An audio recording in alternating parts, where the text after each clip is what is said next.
አስተዋይና ምርጥ ሀሳብ ያላቸው ሰዎች ለምን ብዙ ጊዜ ችላ ይባላሉ? ምርጥ ሀሳብ አቅርበህ በማስረጃ አስደግፈን ሳለ ችላ ተብለህ ታውቃለህ? እንግዲያውስ ይህ ቪዲዮ ላንተ ነው። ኦኬ፣ ዛሬ የመደመጥ ጥበብ በሚል ርዕስ አጭርና ግልጽ በጣም ወሳኝ የሆኑ 7 ነገሮችን አነሳለሁ። እነኚህ ከዚህ በመቀጠል የማነሳቸው 7 ወሳኝ ነገሮች የመደመጥ ጥበብን ከፍ የሚያደርጉ ነገሮች። ከዚህ በፊት ወሳኝ የሆኑ ነገሮችን፣ እውነቶችን፣ ሳይንስን፣ አሳማኝ የሆኑ ነገሮችን ይዛችሁ ቀርባችሁ በሰው ችላ ተብላችሁ ከሆነ ንግግራችሁ የማይጥም ከሆነ ሰው ትኩረት የማይሰጣችሁ ከሆነ ከዚህ በኋላ የማነሳቸው 7 ወሳኝ ነገሮችን በራሳችሁ ላይ አፕላይ በማድረግ የመደመጥ በሰው የመፈለግ በሰው የመሰማት ወይም ደግሞ ሰውን የማሳመን አቅምን ከፍ ታደርጉታላችሁ። እነኚህ 7 ወሳኝ ነገሮች ምንድናቸው? አንደኛው ሰዎችን ለማሳመን ከመሞከር በፊት መተማመንን መገንባት ያስፈልጋል። ይህ ማለት just build trust before trying to persuade። ዝም ብለህ ይዘህ የመጣውን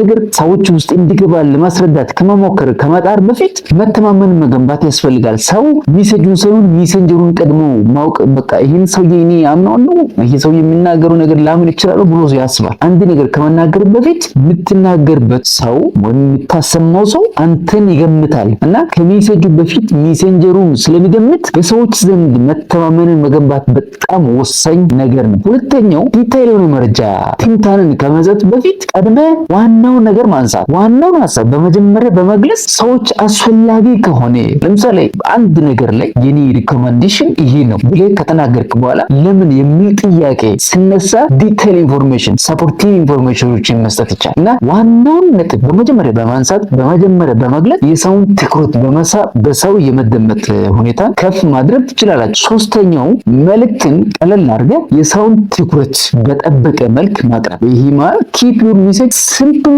ኤንድ ፎከስድ፣ ቀለል ባለ መልክ ትክክለኛውን ማይን ፖይንቷን ቀጥ አድርገህ መናገር። ዙሪያ ገባውን ከማንሳት ዋናውን ሐሳብ አንስተህ ያንን ደግሞ ስትገልጽ ራሱ ቀለል ባለ መልክ ሙሉ ትኩረት ሰጥተህ መናገር።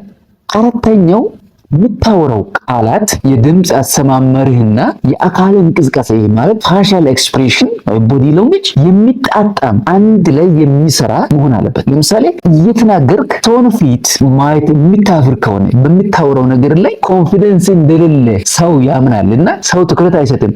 ስለዚህ ቃላቴ የድምጽ ያሰማመረና አካላዊ እንቅስቃሴ እርስ በርስ የሚጣጣሙ መሆናቸውን ማረጋገጥ ያስፈልጋል። ይሄ አራተኛውና በጣም ወሳኝ ነው። አምስተኛው ሌሎች እንዲያዳምጡ ከመፈለግ በፊት ሌሎች ሰዎችን ማዳመጥ፣ ሰዎች ሲናገሩ ኢንተረፕት አለማድረግ፣ ጣልቃ አለመግባት። ሰዎች የራሳቸው ሐሳብ ያልተሰማላቸው ሰዎች ያንተን ሐሳብ እንዲሰሙ እንዴት ትጠብቃለህ? አንተ ማን ስለሆንክና ነው ያንተ ሐሳብ ብቻ እንዲዳመጥ የምትፈልገው? የሌሎችን ሳትሰማ የሌሎችን ለመስማት ፈቃደኛ ሳትሆን ያንተ ሐሳብ ብቻ እንዲደመጥ እንዴት ትፈልጋለህ? ስለዚህ የራሴ ሐሳብ እንዲደመጥ በሰዎች ዘንድ ቦታ እንዲኖር ከፈለክ የሰዎችን ማዳመጥ በጣም ወሳኝ ነው። ስለዚህ ያንተ ሐሳብ በሰዎች ዘንድ ተቀባይነት እንዲያገኝ ከፈለክ ሰዎች ሲናገሩ ሰዎችን ማዳመጥ፣ ኢንተራፕት አለማድረግ ያስፈልጋል። ሌላኛው ስድስተኛውና መጨረሻው ሁሉም ሰው በነፃነትና ፍሪ ሆኖ እንዲናገሩ ምቹ አትሞስፌር መፍጠር ማለት ይህን ነገር ብናገር ሰው ቢያሸማቀኝስ ብሎ የሚያፍር ሳይኮሎጂካሊ ስጋት ያለው ሰው አይናገርም። ስለዚህ የፈለገውን ሐሳብ በነፃነትና በደህንነት ስሜት ነፃ ሆኖ እንዲናገር ነፃ ሆኖ ሐሳቡን የሚገልጽበትን ሁኔታ መፍጠር በሰዎች ዘንድ እንድትዳመጥ ያደርጋል። በሳይንስና በጥናታዊ ጽሑፍ የተደገፉ አስተማሪ፣ ገንቢ ባላችሁበት ደረጃ እንደየሁኔታችሁ በምትኖሩበት በምትሰሩበት በእናንተ ላይ ቫልዩ አድ የሚያደርጉ ነገሮችን በየጊዜው ይዤ እመጣለሁ። እስካሁን ስለተከታተላችሁ በጣም አመሰግናለሁ። ሰብስክራይብ በማድረግ ያስፈልጋል ብላችሁ ለምታስቡት ሰው ሼር እንድታደርጉ ጠይቃለሁ። ሰላም ነው።